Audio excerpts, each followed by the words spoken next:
When my mother was dying, the family gathered around her bed as she was anointed. 4 of the 5 of us children were there. My brother suggested we call Jim, the oldest brother, on the phone to connect with him in this sacred moment as we prayed and sang. From halfway across the country, Jim could hear what was being said in the room via the cell phone that rested near my mother's head. When the priest suggested we each sign her forehead with a cross and tell her what we wanted to say to her, I asked Jim if he wanted to say something to Mom.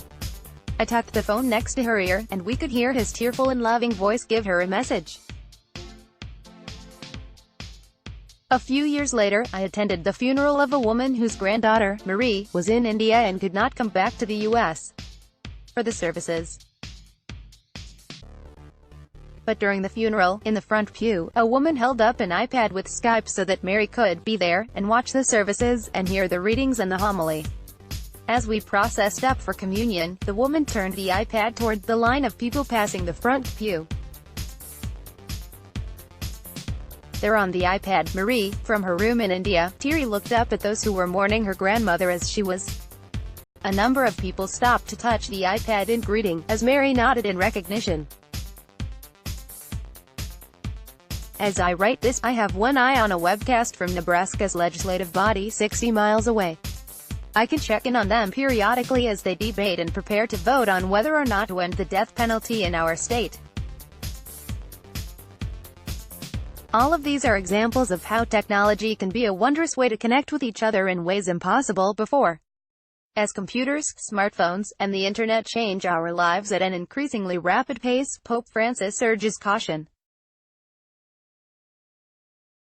He says that technology needs to be handled with restraint if it is to serve as a network not of wires but of people. Today that network of people includes 12 Jesuit colleges and universities from the U.S., gathering to discuss how our schools will form women and men who will engage in solidarity with those on the margins of our local communities and the wider world.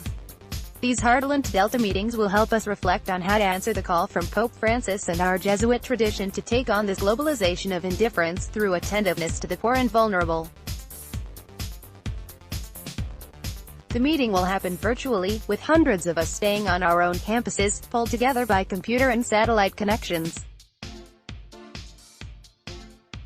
Each of our keynote speakers will give a talk, heard at the same time, carried into the largest rooms on our campuses. We will hear about a community of kinship with gang members in Los Angeles, learn from the rural poor in El Salvador, and ask how Jesuit universities can work together on projects far beyond our own neighborhoods and nation.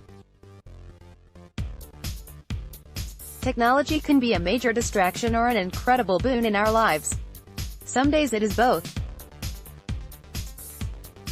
But it is at its best when it draws us closer to God and to being a community of God's people. Previous article celebrating 25 years at Nativity Preparatory School. Next article Instant and Magnificent Kindness. Maureen McCann Waldron graduated from Creighton University with a degree in journalism and then spent 22 years in corporate public relations. After receiving her master's degree in Christian spirituality from Creighton, she joined Andy Alexander,